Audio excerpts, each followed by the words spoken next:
On today's episode of Speak Shame with Dr. Connie Corrali. It really all went very downhill when my beautiful mum died of cancer when I was 24. And at that time, because I was in the absolute depths of grief and despair, I turned to Pinot Grigio as my biggest painkiller of choice. I did meet what I thought was my Mr. Right, but 6 months into my second pregnancy, all the trust in the relationship had sadly gone. And a year later, I filed for divorce. And it was at that time that I was literally like, this breakdown is now going to become my breakthrough. Once you start to try to lean into the lessons as opposed to just leaning into the hurt, that's almost where your power is. Hello, remarkable woman. I'm your host, Dr. Connie Corrali, medical doctor and survivor of sexual violence, and you're listening to Speak Shame, a collection of inspiring conversations with remarkable women who have faced and overcome adversity. By sharing their stories, my hope is that you may find strength, connection, and hope in your own journey, and that shame itself loses its power.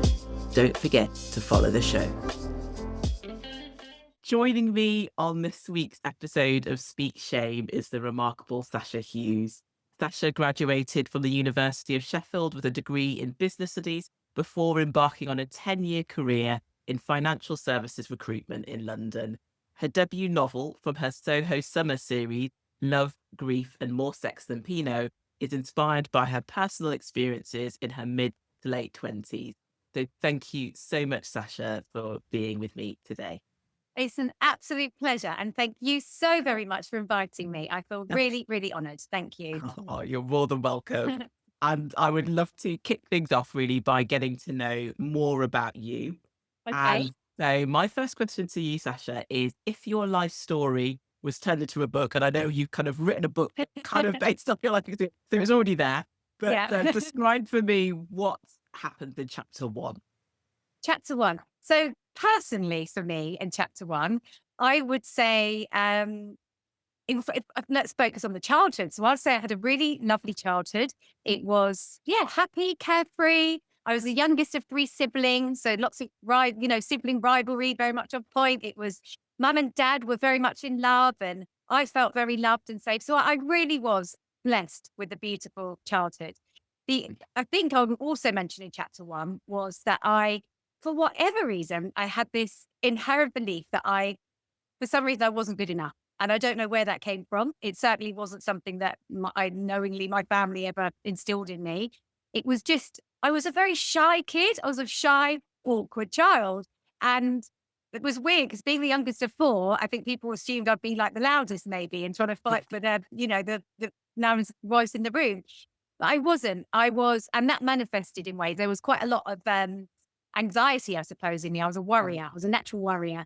And things like I wet the bed until I was 12. I used to bite my nails terribly until they were red raw. I could never go to parties, hated going to parties. It would just feel too overwhelming, too noisy, too many people in the room. I would only ever go if my older sister was with me and was holding my hand. And I think really for most of my childhood, whilst it was happy and carefree, if I could have hidden underneath my mummy's skirt, I think I would have done if I had the skirt. Yeah. And I think so many people will listen to that and relate to it and just be like, oh my gosh, that was me as a kid. And we probably don't think about it at the time, but it's always on reflection that we're able to sort of to sense that. So you said youngest of 4 children, happy childhood, loving parents, but that feeling that was in you that maybe not quite enough, but nowhere that it really obvious that it came from. Yeah. I don't know why I had that. It just... And I've had that, but for much enough. But hey, we'll talk about. I'm sure we'll. Yes. Not to jump ahead. And actually, what I'm going to do next is say, okay, well, take us on a journey with you. So, from this first chapter to this point now, an author that you've written this book. How did you get to that point? Tell me maybe where that journey took you from that childhood. Yeah, so I'm 46, and it's taken me quite a long time to get here. And it's been a lot of big old roller coaster along the way. Like I say, the upbringing was beautiful, lovely and stable. It really all went very sort of downhill when my beautiful mum died of cancer when I was 24. And at that time, being the youngest of four, my siblings they were married or in relationships, children, and I didn't have anyone. And I adored my mum. And I I was trying to maintain a job in the corporate world. I was working in recruitment, which was a very male dominated industry and very booze culture, lots of client whining and dining. And at that time, because I was in the absolute depths of grief and despair, I turned to Pinot Grigio as my biggest painkiller of choice, which in turn then led to taking cocaine rather a lot. Um, all literally in my desperate bids to run away from my grief and probably run away from myself at that time. The concept of self love was utterly lost on me. I didn't realize you could do any of the inner work, or, I basically was using the tools with the awareness I had at that time. And that was to numb my pain and run away from it whilst trying to keep this job going. Also, during that time, I had I had thrown myself in as a kid. I was a right romantic, and I read all the Hans Christian Andersen books and all the Disney films and the rom-coms, and I saw my parents' beautiful love story.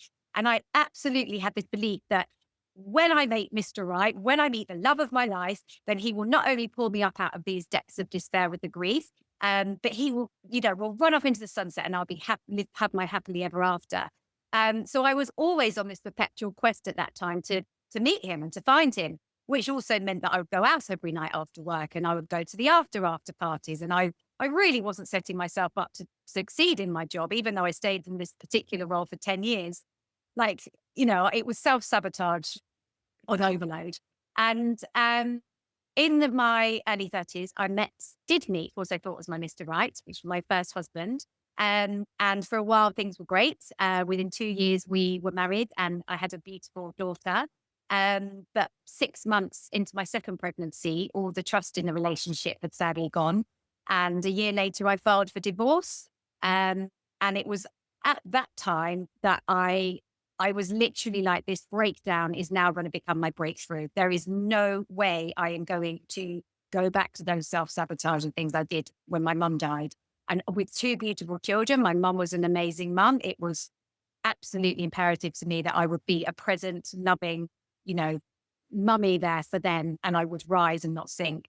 So for about 5 years, when the kids were tiny, I remember they'd be asleep next to me, and I would read as many of the spiritual books that I could read. One of the first ones was by a lady called Sue Stone, Love Life, Live Life, which I just remember thinking, oh my gosh, like if she could pull herself out of this rock bottom's basement, then I can. And then it was all the things from Louise Hay and Wayne Dyer and Eckhart Tolle, and I was absorbed by it. And I'd listen to podcasts on the subject matter, and I'd read various other self-help books. And over the years, over a sort of 5-year period, it was like just those messages, the repetitiveness of the messages just began to stick. And I could really sense my inner world was beginning to shift. And it was as if I suddenly could give this suffering I had with my mum dying and going through the divorce. It was like I suddenly had the tools to give it meaning, and that perhaps there was a reason why I went through that suffering. Perhaps it was because I could, sort of turn those scars into strength, I suppose. And so that sort of carried on with that journey. And then it was about 3 years ago, I had a chance encounter on holiday. I've always loved writing, but I've never written anything professionally. And I always knew I had a story in me, which was full of life and heart and, destruction. I never had that happily ever after.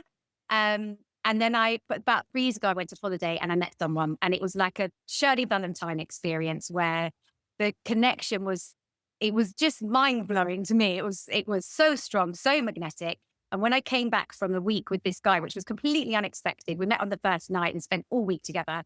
I didn't know what to do with myself. I just had to put pen to paper, and I just started writing. And suddenly I was like, oh my gosh, like I feel like I've almost got this happily ever after, and maybe I could write a book inspired by this experience, and then a first book inspired by my self-sabotage years. And slowly but surely, and I was meditating every day as well. I was getting lots of sort of nudges from the universe, and slowly but surely I built this Soho Summer series, and it was like every day I couldn't wait to get to my laptop. And here I am, 3 years later. I've got the first book, Love, Grief, and More Sex Than Pinot, is coming out, published on Amazon on the 16th of April. And my second book, thank you, Soho Summers versus Love, Life, the Universe, will be out before the end of the year. And I can't believe that that's all happened, but in a way I really can, but it equally feels really surreal. And I'm delighted that I'm finally got here. I'm turning my pain into purpose and I can, kind of make sense of some of my life. Oh my gosh, what a journey. I mean, and obviously you've condensed that in. Yeah. I mean, but I love that because I just think that, well, first of all, I'm sorry for your loss. And I know you said it Thank was you. in your 20s, but I think losing your mum, and she sounds like such a special person. That's Thank you. always gonna, be such a hard thing to deal with. And when I heard you talking about turning a breakdown into a breakthrough, and not just obviously Yeah, with your mum's death, but then also with the divorce as well. And absolutely. actually, it really just made me think about how all these experiences have shaped who you are today. How would you describe who you've become out of all of this? It's weird because if you asked me when I was going through the mayhem, there's no way I'd be like, get me out of here right now. Like I didn't sign up for this and hideous. And like I was wading through gross, sticky treacle and I saw no way out and it was awful. And at times I've, I've thought about maybe even jumping in front of a train and things, it got so dark at times. However, now, because I've spent 10 years, the last 10 years, really dedicated to this journey of self-discovery and really trying to understand like what I've been through. How can I make this work for me? How can I turn these wounds into wisdom? How can I and also but being asked in the universe, like, what is my purpose? Like, please guide me to something that I can leave as a legacy so that all these learnings that I've gained over the last few years as a result of that journey and then the healing journey, it doesn't go to waste. And that I can sort of I can keep on this mission and I can keep healing myself. And hopefully I might even be able to inspire others to perhaps, there might be some healing in others that mine ignites in them. I just don't know. But I feel like it's all been guided and I'm meant to be here now. And that I've almost, as a result of my journey now, I now see what I'm capable of. And I'm not that shy kid anymore. I'm ready to be on these podcasts and I've found my voice. And so yeah.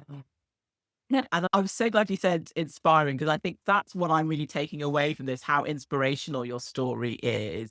Thank And you. I'm really grateful as well that you talk about not just the highs of I've written a book and I've done this whole series and but actually the journey that it took to get here. And you described it so clearly as that walking through sticky treacle almost, Mm. and times when you felt like didn't want to be here. And I think that for people who are listening to this story and to this podcast who maybe are in that position right now, what would your advice be to someone who feels really stuck in a similar situation to yours be?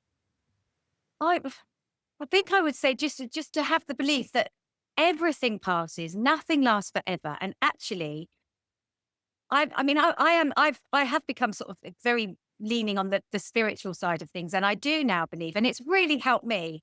And whether it's right or wrong, who knows? But this is just my belief and my perspective and sort of my learnings along the way. But I think now we do reincarnate. We are here. We do have soul contracts. We choose before we come in this lifetime to experience certain things for our soul's involvement, for us to learn and to grow and to heal and to become, you know, sort of, I suppose, gain the more inner peace and the strength. And nothing's ever random. Nothing ever happens by coincidence, be it the experiences we have, the people that we meet. And when I started looking at it like that, it almost gave me power to sort of become a bit of an alchemist in a way, to turn those hideous moments and think, right, instead of, of course, you want to be in the victimhood at times, and of course, you can blame the situation or the timing or other people, and that has its place. And you know, you can get stuck in there for a while. I would say it's once you start to try to lean into the lessons as opposed to just leaning into the hurt. That's almost where your power is, and that's where you can start to take 100% responsibility for your life, and you can start to make improvements. And I also a big thing for me has just been the power of just sitting in silence for 10 to 20 minutes every day and just giving yourself the chance for I suppose for me, I feel like it's my soul. For something to just cut through the noise and to start giving me little nudges and getting me right on the right path. And that's been phenomenal. And So if someone's in the sticky situation, I would say, if possible, try to carve out time every day just to sit, just try to get rid of the noise in your head, try to, not drink your way through it as much. I know, of course, I did it and it was with the awareness I had at the time. And so I'm not knocking anyone that did. You all go through the journey and you are, wherever you are is exactly where you're supposed to be for your soul's growth at that moment. So never knock it, but have the hope that you will get through this and nothing is forever.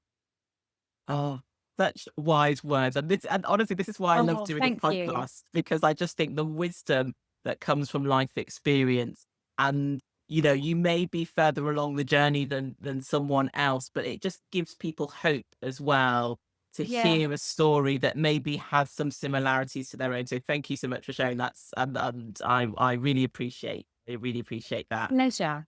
And Pleasure. I wonder then, as you've been on this spiritual journey, the writing journey as well, do you feel that you've become connected with others who maybe have faced similar challenges to the ones that you've had? Actually, at the moment, not so much, but I think that's purely because I'm quite at the beginning of getting visible. So for 10 years, I was sort of the healing hermit.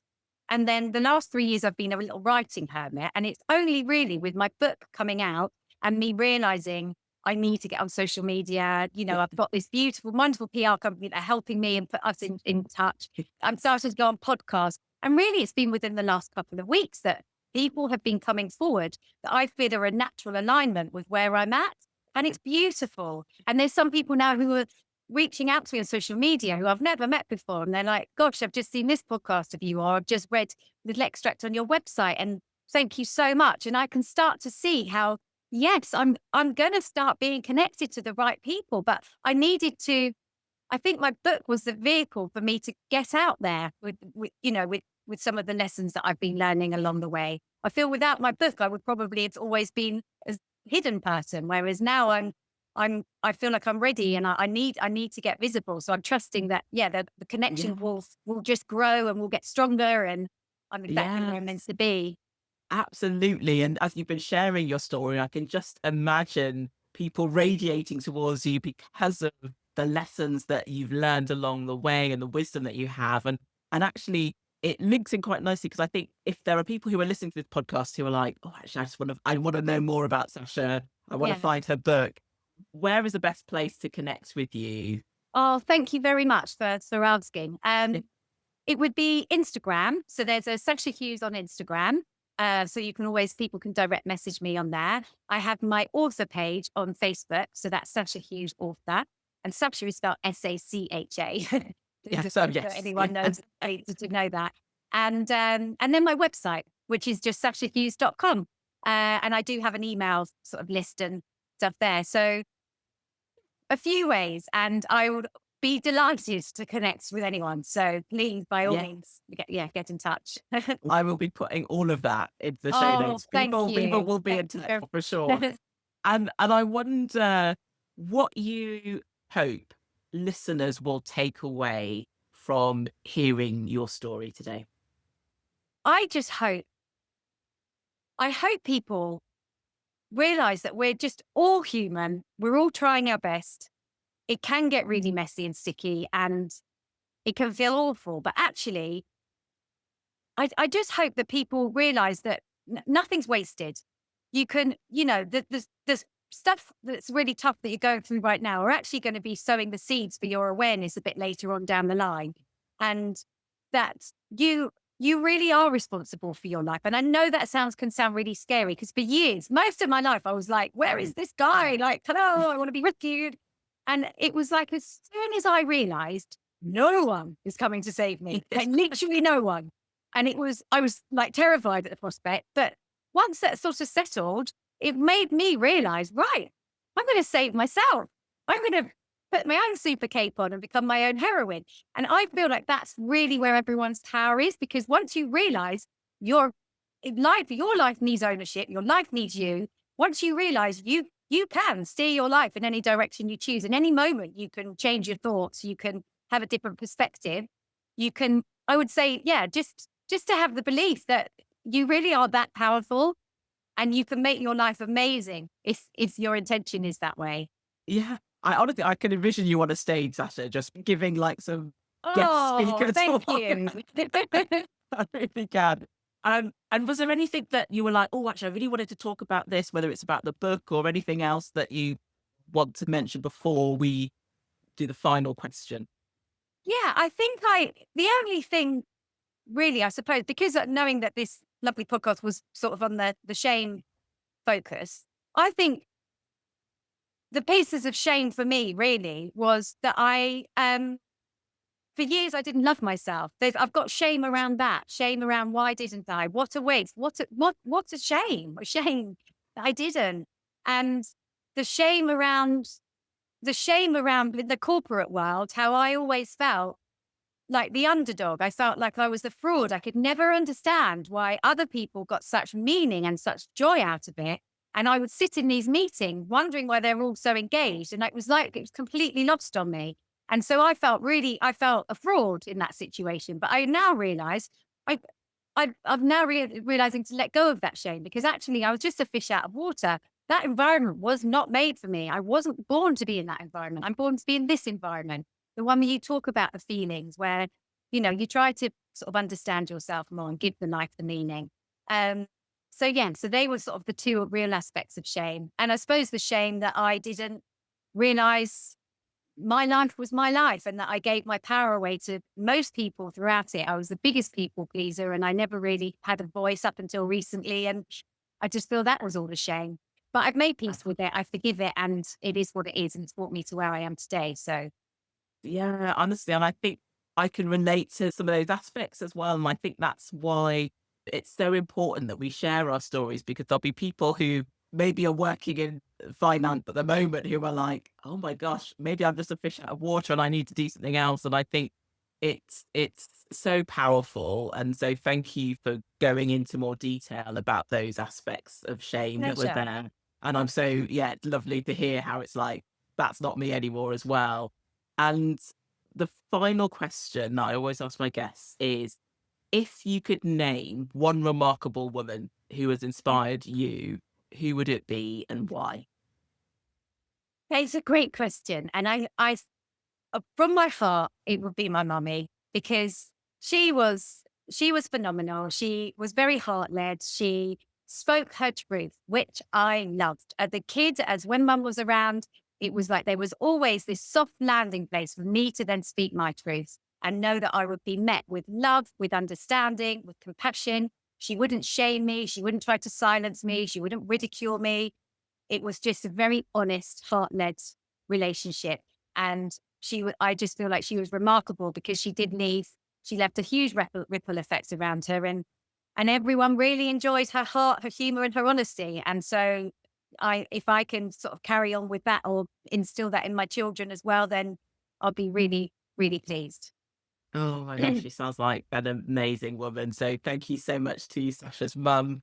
And thank you so much to Oh, you, Sasha, as well, thank for you. being a guest today. I really Total appreciate pleasure. it.